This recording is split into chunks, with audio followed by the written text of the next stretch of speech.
నమస్కారం ఆచార్య అనంత కృష్ణ స్వామి గారు. నమస్కారం అండి.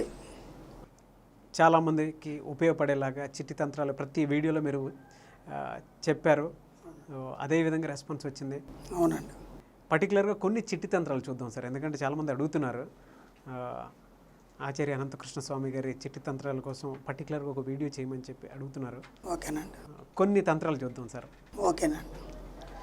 ఇక్కడ గమ్మత్ ఏంటంటే చాలామంది చాలా రకాల సేవలు చేస్తున్నారండి. అంటే వాళ్ళకున్న పరిజ్ఞానాన్ని బట్టి వాళ్ళు సేవలు చేస్తున్నారు. ఇంకా చాలా పెరిగిపోవాలి. అంటే టీవీ ద్వారా కావచ్చు, ఈ మాధ్యమాల ద్వారా కావచ్చు, ఏ విధంగా అయినా సరే. ఎందుకంటే సామాన్యంగా ఇలాంటివి చెప్పేవాళ్ళు చాలా తక్కువ ఉన్నారు. వాళ్ళ అనుభవం ద్వారా అనుభవ సిద్ధ తంత్రాలు అంటారండి ఇవన్నీ. అనుభవ సిద్ధ తంత్రాలు అంటే మనము అనుభవించి వీటిని చెప్పడం జరుగుతుంది. కాబట్టి అనుభవ సిద్ధ తంత్రాలు అంటారు వీటిని. ఇలా చాలామంది చాలా రకాలుగా చెప్తున్నారు. నాకు తెలిసి నా అనుభవ సిద్ధ తంత్రాలు నేను కొన్ని ఒక 500 వరకు రాశాను. అవన్నీ నేను బుక్ కూడా ప్రింట్ అయ్యేది ఉంది త్వరలో. అంతలోపు మీరు అడిగారు కాబట్టి కొన్ని తంత్రాలు నేను చెప్పదలుచుకున్నాను టీవీ సముఖంగా. మీరు ఎవరైనా సరే ఎప్పుడైనా సరే బాగా గుర్తుంచుకోండి, ఇంట్లో పలిగిన వస్తువులు, విరిగిన వస్తువులు ఉంచకండి. విరిగిన వస్తువులు, పలిగిన వస్తువులు ఏవైనా ఉంటే వాటిని ఏం చేస్తారంటే ఇమ్మీడియట్లీ పడేయండి. లేకపోతే వాటి నుంచి నెగిటివ్ ఎనర్జీ వస్తుంది. మళ్ళీ గమ్మత్ ఏం చేస్తారంటే ఫ్యాన్ తిరుగుతుంటుందండి, అది కుయ్ కుయ్ చప్పుడు వస్తుంది, టక్ టక్ టక్ టక్ చప్పుడు వస్తుంది. ఆ చప్పుడు అంటే వీళ్ళకి ఎంత ఇష్టం అంటే ఆ చప్పుడు వస్తేనే వీళ్ళకి నిద్ర పట్టే స్థాయికి వెళ్ళిపోయినారు వీళ్ళు. అలాంటివి ఉంచకండి. ఎమ్మటే దాన్ని రిపేర్ చేయించండి. అది బేరింగ్ ఏదో పోయి ఉంటుంది, లేదా కొత్త ఫ్యాన్ కొనుక్కోండి. ఇవి ఏం చదువుతున్నాయంటే మనకి నెగిటివ్ ఎనర్జీని పాస్ చేస్తాయి, మీ లైఫ్లో ముందుకు పోకుండా డిస్టర్బ్ చేస్తాయి. కాబట్టి ఫ్యాన్ ఒకటి, అలాగే గడియారం. ఎంతసేపు చూసినా 5 అవుతుంది, దాంట్లో సాయంత్రం చూసినా 5 అవుతుంది, మధ్యాహ్నం చూసినా 5 అవుతుంది. ఒక సెల్ అండి, ఒక 10 రూపాయల సెల్, అది కొనుక్క రావడానికి మనం బద్ధకం. రెండోది ఏంటంటే 100 కొనుక్కొస్తాం, అది జ్ఞాపకం ఉండదు. ఇంట్లోకి వచ్చినాక దాన్ని చూడగానే గుర్తుకొస్తుంది. ఇమ్మీడియట్లీ అలా ఆగిపోయిన గడియారం కనుక ఉంటే మీరు ఇమ్మీడియట్లీ కొత్త సెల్ తీసుకొచ్చేయండి. లేదంటే పడేయండి. గడియారం ఎంత ఉందండి, 100-150 రూపాయలు, కొత్తది కొనుక్కొచ్చి పెట్టేయండి. ఎంత వీలైతే అంత వస్తువులు పని చేయకపోయినా, ఏ విధమైన చప్పుడు వచ్చినా సరే వాటిని పడేయండి, లేదా కొత్తవి కొనుక్కొచ్చే ప్రయత్నించండి. ఇక అమ్మవార్లందరూ టీవీలు చూస్తారు, సీరియల్ మహా ఇష్టం. నేను మన మణిమంత్రంలో కూడా నేను చెప్పాను, ఏవైతే మనం చూస్తామో వాటిని మనం ఆకర్షిస్తాము. అందుకే ప్రొద్దున లేవగానే డబ్బు సంపదను చూడమని చెప్తాను నేను. అయితే మీకు డబ్బు సంపద వస్తుంది. టీవీలో నాటికలన్నీ అన్నీ నెగిటివ్గా ఉంటాయి. దాన్ని ఎలా చంపాలి, ఎలా అన్నీ క్రూయల్గా ఉంటాయి. వాటిని మీరు పొద్దాక చూడడం వల్ల ఏమవుతుందంటే మీకు నెగిటివ్ అనేది దాన్ని తీసుకుంటారు మీరు. అప్పుడు మీరు ఏదైతే చూస్తారో మీ జీవితంలో కూడా అదే జరుగుతుంది. అలా కాకుండా దయచేసి ఆ టీవీ చూసేటప్పుడు రిమోట్ ఉంటుంది, అది పనిచేయదు. దాన్ని టకా టకా కొట్టేసి లేదా టేబుల్ కొట్టేసి ఒత్తుతే కానీ పనిచేయదు. ఎందుకంటే దానికి కూడా అదే అలవాటు అయిపోయింది. అలాంటి పిచ్చి పనులు చేయకండి. ఇమ్మీడియట్లీ ఏం చేస్తారు, కొత్త రిమోట్ కొనుక్కోండి, లేదంటే సెల్ను తీసేసి పడేయండి. ఇలాంటి పనులు చేయండి. ఇంకేంటి, ట్యూబ్లైట్ ఒకటి కర్రని చప్పుడు వస్తుంది. ఆ చప్పుడు వస్తేనే హాయిగా నిద్ర పడుతుంది, లేకపోతే నిద్ర పట్టదు, లేదా అది అలా వినిపిస్తుంటేనే ఒక మ్యూజిక్ లాగా ఉంటుంది వాళ్ళకి. అలాంటి పనులు చేయకండి. ఆ ట్యూబ్లైట్ కొత్తది మార్చేయండి, లేదంటే కండెన్సర్ ఏదైతే దానికి సంబంధించి అది కూడా మార్చేయండి. ఇవన్నీ మీకు ఏం చేస్తాయంటే నెగిటివ్ ఎనర్జీని పాస్ చేస్తాయి. ఇక ఇంట్లో ఎన్నో ఉంటాయి, పేపర్లు ఉంటాయండి మనకి. ఇప్పుడు ఆ ఇంటి యజమాని ఉంటాడు, 100 పేపర్లు ఉంటాయి జేబులోనే, అట్లా నొక్కి పెడతాడు. ఎప్పటికో ఖాతా రాసుకున్నాయి, లేకపోతే ఏదో ఉంటుంది, విజిటింగ్ కార్డు ఏదో ఉంటుంది. మీకు అవసరమైన మట్టి ఉంచుకోండి, పనికిరాని అన్నీ పడేయండి. ఇవన్నీ వినడానికి విచిత్రంగా ఉంటాయి, నవ్వు వస్తాయి, కానీ ఇది వాస్తవమే. ఎందుకంటే మేము అన్ని ప్రయోగాల్లో పెట్టే చెప్తున్నాము. ఇక్కడ అనుభవ సిద్ధ అని చెప్పాను ముందే, అనుభవ సిద్ధ తంత్రాలు. కాబట్టి పనికిరాని అన్నీ తీసి పడేయండి, లేదా కాల్ చేయండి, ఏదోటి చేయండి, లేదా బయట పడేయండి, ఎవరికైనా పనికిస్తే వాళ్ళకి ఇవ్వండి. అంతే తప్ప మీరు వాటితోని జీవితాన్ని వెళ్ళదీయకండి. ఎప్పుడైతే మీరు వాటితో జీవితాన్ని వెళ్ళదీస్తారో మీ జీవితం కూడా అలాగే డిస్టర్బెన్స్గా జరుగుతుంది. దయచేసి ఇట్లాంటి ఏవైనా సరే, ఇక బూజు దులపాలనుకుంటే సార్ మాత్రం మీరు శనివారం ఎంచుకోండి. శనివారం నాడు మాత్రమే బూజు దులపడం కానీ ఏమైనా క్లీన్ చేయడం కానీ చేసుకోండి.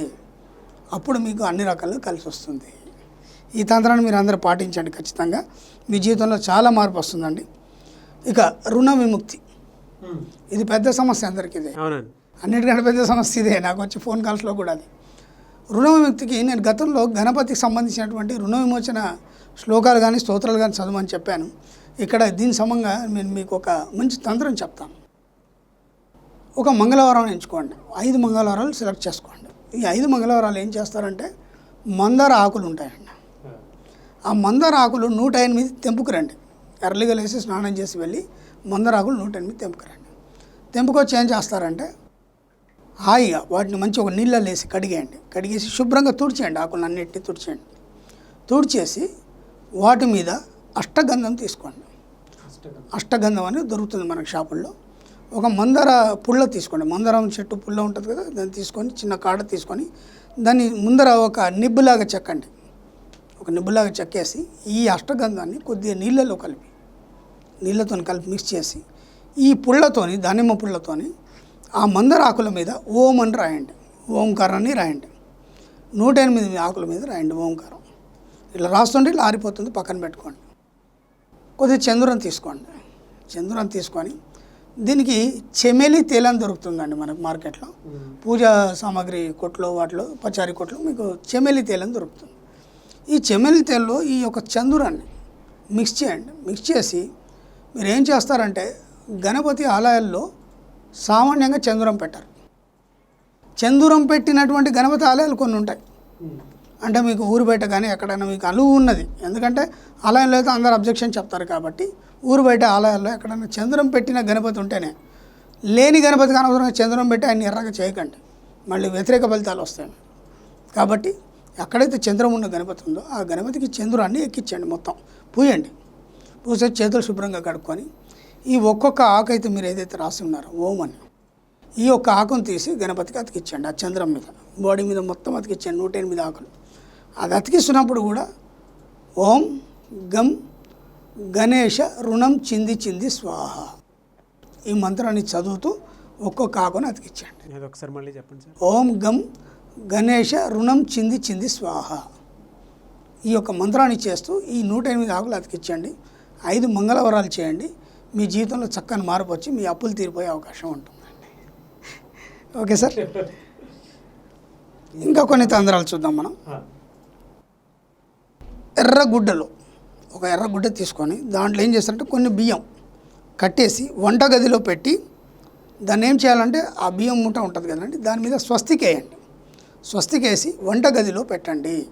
అంటే వేలాడితీయండి, ఎక్కడ మీ వంటగదిలో ఎక్కడైనా సరే దాన్ని వేలాడితీయండి. ఓకేనండి. దీనివల్ల కూడా మీకు రుణ విముక్తి జరిగే అవకాశం ఉంటుంది. అలాగే నెమలి పింఛాన్ని తీసుకురండి. నెమలి పింఛం దొరుకుతుంది మనకు, మార్కెట్లో కూడా దొరుకుతుంది. ఇంకా మీ అదృష్టం బాగుంటే పల్లెటూర్లలో నెమళ్ళు తిరుగుతుంటాయి. అది ఏంటంటే మామూలుగా పడిపోయినటువంటి నెమలికలు ఉంటాయి. ఆ నెమలికలు కనుక దొరికితే ఒక నెమలిక తీసుకురండి. ఆ నెమలికలను తీసుకొచ్చి ఏం చేస్తారంటే దానికి 21 రోజు ఒక లక్ష్మీ మంత్రాన్ని చదవండి. 21 రోజు 108 సార్లు రోజు ఒక లక్ష్మీ మంత్రం చదవండి. ఏదైనా సరే లక్ష్మీ మంత్రాలు బోలాడని, ఓం శ్రీ మహాలక్ష్మీ నమః అని, లేదంటే ఇంకా చాలా ఉన్నాయి. ఏదో ఒక లక్ష్మీ మంత్రాన్ని దాన్ని ఒక సాధనలాగా చేయండి. ఒక 21 రోజు 108 సార్లు చదవండి. చదివేసి దానికి షోడశోపచార పూజలు చేయండి. దానికి చేసేసి మీరు డబ్బు ఎక్కడ పెడతారో అక్కడ పెట్టుకోండి. బీరువాలో కానీ లేకపోతే డబ్బు పెట్టే చోట ఏదైనా సరే అక్కడ పెట్టుకోండి. పెట్టుకోవడం వల్ల మీకు ధనాగమనం అనేది జరుగుతుంది. చాలా బాగా పనిచేస్తుందండి ఇది కూడా. అలాగే ఎవరైనా మీకు ఇబ్బంది పెడితే, లేదా మీకు ఏదైనా ప్రయోగం జరిగిందని ఒక అనుమానం వచ్చింది, నాకేదో జరిగింది, నాకు ఎవరేమో చేశారనే అనుమానాలు ఉంటాయి కదా, ఇక్కడ మనకు జాస్తి అట్లాంటివన్నీ జాస్తి అంటే పనికిరాని విషయాలే మనం ఎక్కువ పట్టించుకుంటాం కాబట్టి ఇలాంటి చాలా అనుమానాలతో కూడుకుంటారండి. అట్లాంటప్పుడు ఏం చేస్తారంటే కొన్ని తెల్లావాలు తీసుకోండి. తెల్లావాలంటే మనకు పచారీ కొట్లో దొరుకుతాయి. ఒక 100 గ్రామ్స్ తీసుకొని దానికి ఒక లక్ష్మీ నరసింహ మంత్రాన్ని, ఏదైనా సరే లక్ష్మీ నరసింహ మంత్రాన్ని తీసుకొని ఇల్లంతా పైకప్పు వాకిట్లు మొత్తం చల్లేయండి.